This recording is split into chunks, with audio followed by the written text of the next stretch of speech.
Bom dia, senhores. Seu amigo Roberto Bin Laden, a paz do Senhor. Meus amados irmãos e amigos, vez por outra eu sou instado a... As pessoas me pedem para postar vídeos falando sobre os erros que estão na Bíblia. Já postei alguns vídeos, mas não falando sobre isso aí. Mas hoje é uma moda de se procurar erros na Bíblia. Então tem aquele negócio de teologia reversa, 10 erros da Bíblia. Sempre você vai procurar no YouTube, você vai achar esses conteúdos assim. A sua pergunta, Roberto, grave sobre erros na Bíblia. Na verdade, a Bíblia ela não tem erros. Não existe erro na Bíblia. O que existe é má interpretação ou má fé na interpretação. O camarada pode interpretar um texto que ele está entendendo como é que o texto fala, mas ele pode interpretar de forma diferente para beneficiá-lo. Então isso aí pode acontecer, mas erros na Bíblia, na verdade, não existe. Existem dificuldades bíblicas, que são textos que há uma dificuldade de se interpretá-lo, e muitos estudiosos tentam chegar a um consenso do que aquele texto quer dizer. Mas, na verdade, não quer dizer que seja um erro. É uma incapacidade do ser humano de interpretar aquilo que foi inspirado por Deus para ser escrito. Um assunto que as pessoas sempre me pedem muito para que eu fale sobre aquilo ali, é um texto que está em Malaquias 3,10, que fala sobre o dízimo. Entenda o seguinte, o dízimo ele é institucional na Bíblia. Você obrigatoriamente tem que pagar dízimo.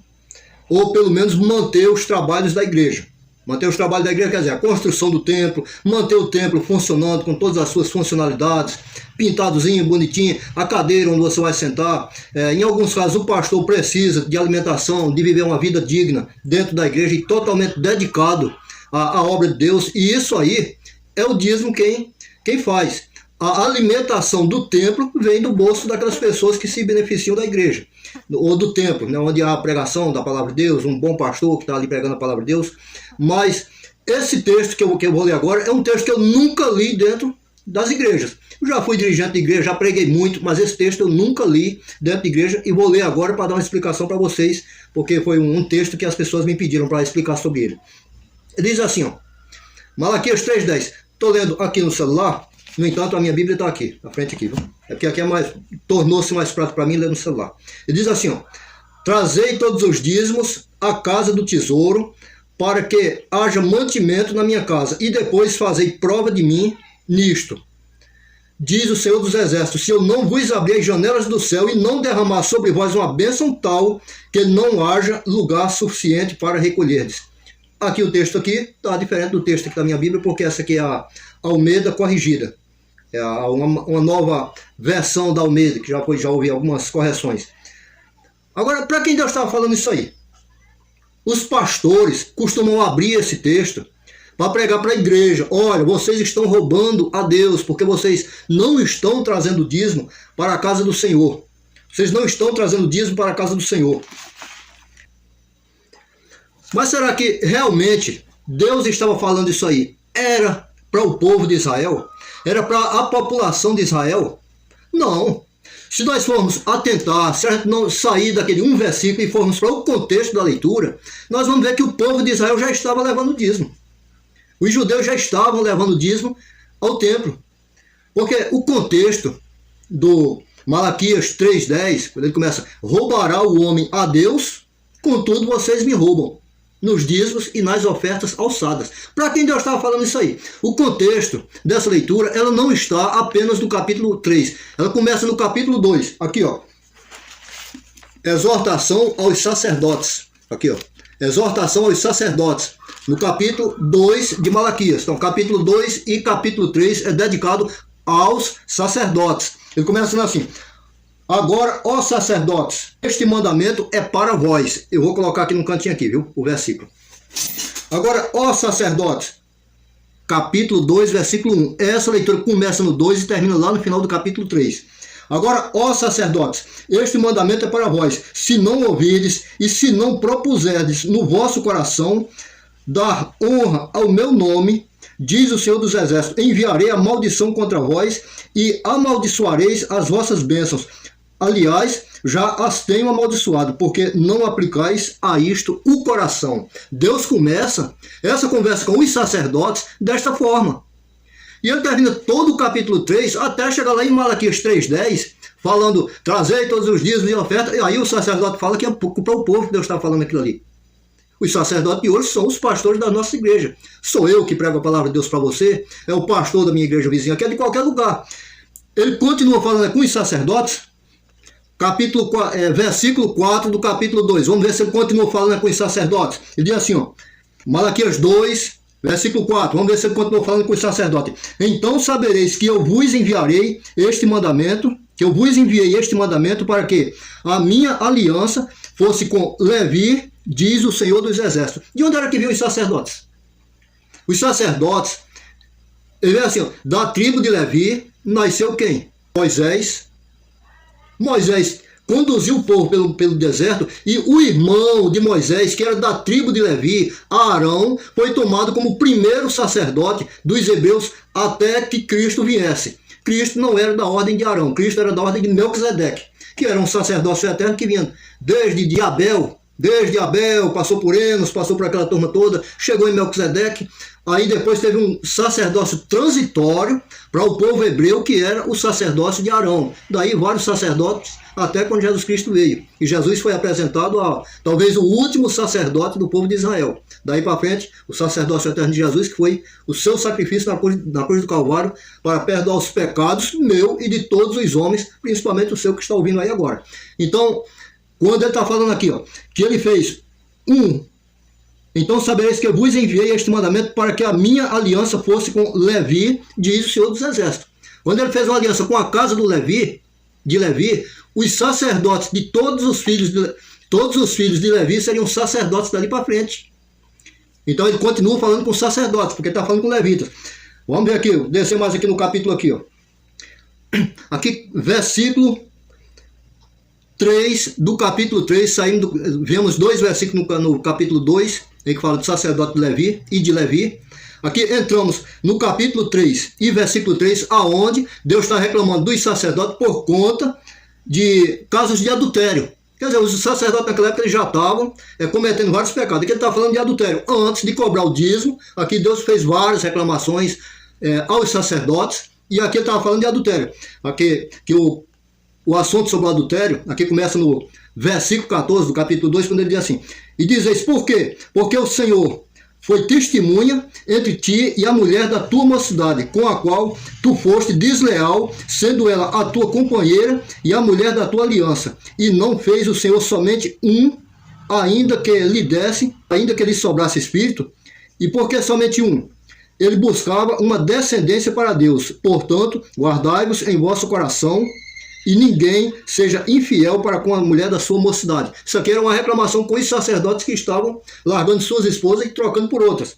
Aqui no versículo 3 continua, versículo 3 do capítulo 3, ainda de Malaquias, ele continua, aí você vê que novamente ele volta a tocar na tribo de Levi. Ele diz, e assentar-vos-se-á como fundidor e purificador de prata, purificará os filhos de Levi e os refinará como ouro e como prata. Então ao Senhor trarão ofertas em justiça. Todo esse dois capítulos, capítulo 2 e capítulo 1, ele é direcionado apenas aos sacerdotes, e todos os sacerdotes eram da tribo de Levi. Por isso que eu estou mostrando que apenas sacerdotes e levitas recebem esse mandamento aqui. Quando nós vamos... não vamos mais procurar Levi aqui, que vamos entrar logo no caso aqui do roubando a Deus por não pagar dízimo de oferta. Aí no capítulo 6, ele vai continuar dizendo, roubando a Deus. Porque eu, o Senhor, não mudo. Por isso, vós, ó filhos de Jacó, não sois consumidos. Desde os dias de vossos pais, vós desviastes dos meus estatutos e não guardastes, tornando-vos para mim, eu me tornarei para vós, diz o Senhor dos Exércitos, mas vós dizeis, em que havemos de tornar? Deus estava chamando eles de tornar a Deus, ele estava dizendo, em que é que nós temos que tornar? Nós não já estamos servindo ao Senhor, nós não nos apartamos do Senhor, nós continuamos junto. Em que é que a gente tem que voltar para o Senhor, retornar ao Senhor? Aí Deus vai chegar aqui e vai dizer assim, ó, roubará, aí eles continuam dizendo assim, roubará o homem a Deus? Está escrito aqui, versículo 8 do capítulo 3, roubará o homem a Deus? Todavia vós me roubais e dizeis, em que te roubamos? Aí Deus fala assim, nos dízimos e nas ofertas alçadas. Com maldição sois amaldiçoados, porque a mim me roubais, sim, toda a nação. Ó, quando você fala assim, toda a nação, Deus está dizendo que não é toda a nação que está roubando Deus, não. Ele está dizendo que os sacerdotes estão roubando a Deus e a toda a nação. Entenda bem isso aí. Ó. E continua, trazei todos os dízimos à casa do Senhor, famoso versículo 10 do capítulo 3, trazei todos os dízimos e ofertas à casa do tesouro para que haja mantimento na minha casa e depois fazei prova de mim nisto, diz o Senhor dos Exércitos. Se eu não vos abrir as janelas do céu e não derramar sobre vós uma bênção tal, até que não haja lugar suficiente para as recolher. E por causa de vós repreenderei o devorador, e ele não destruirá os frutos de vossa terra, e vossa vide no campo não será estéril, diz o Senhor dos Exércitos. E todas as nações vos chamarão bem-aventurado, porque vós sois uma terra deleitosa, diz o Senhor dos Exércitos. Pronto, paramos por aqui. Então, aqui deu para vocês entenderem. O povo de Israel estavam levando os seus dízimos e suas ofertas alçadas à casa do Senhor. O problema é que o próprio povo, eles não podiam entrar na casa para entregar aquelas ofertas. As ofertas eram o quê? As ofertas eles faziam plantações, das primícias de suas plantações, eles pegavam aquela parte melhor, mais bonita, o melhor milho, a melhor melancia, vamos dizer, não sei se lá em Israel dava melancia, mas tudo de melhor que tinha, das primícias, dos primeiros frutos, eles pegavam e levavam e entregavam aos sacerdotes. Também levavam touros, bezerros, pombos, levavam essas coisas para entregar como sacrifícios pacíficos, para perdão do pecado, aquela coisa toda, e isso era entregue aos sacerdotes. A lei dizia que a tribo de Levi deveria ser sustentada com os dízimos e ofertas da casa do povo. Mas o que é que estava acontecendo? Somente o sacerdote podia pegar aquelas coisas que ele recebia fora do templo e levar até o santo do santo para que aquilo ali fosse abençoado, consagrado ou recebido por Deus, caso fosse uma oferta alçada. E aquilo que não era uma oferta alçada era para o mantimento da tribo de Levi e dos próprios sacerdotes. O que estava acontecendo ali? Eles estavam pegando aquele mantimento que o povo estava levando como dízimos e ofertas e estavam deixando na própria casa deles, estavam comendo e não estavam levando até a casa do Senhor. Então o que estava acontecendo? Deus já estava amaldiçoando eles. Eles já não tinham mais o suficiente para se alimentarem, já estavam passando fome. E o povo de Israel também já estavam passando necessidade pelo fato de que se não chovia,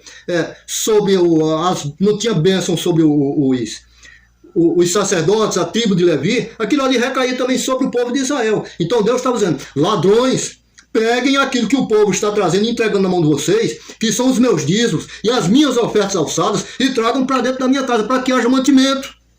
Porque o mantimento da viúva, do órfão, dos levitas, dos próprios, era tudo saído de dentro do templo. Aquilo ali era feito de cesta básica e era entregue para aquele pessoal, para que eles se alimentassem. Porque os levitas, eles não tinham possessão dentro de Israel. Eles foram escolhidos, toda a tribo de Levi foi escolhida apenas para servir a Deus no templo.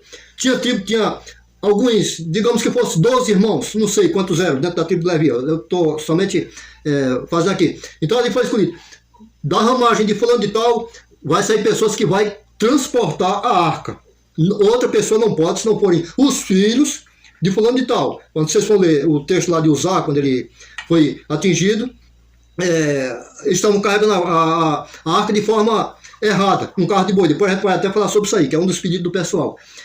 Mas o pessoal que tinha por obrigação de transportar a arca, eles passavam até 20 anos sem nunca chegar perto da arca. No entanto, aquela família, todo dia eles treinavam como carregar a arca. Eles tinham uma arca feita com o mesmo peso, o mesmo tamanho, da mesma forma que eles pegavam e treinavam, que era para na hora de carregar a arca, eles já dão um treinamento para não derrubá-la, não acontecer acidentes, alguma coisa assim, eles serem homens treinados no que faziam.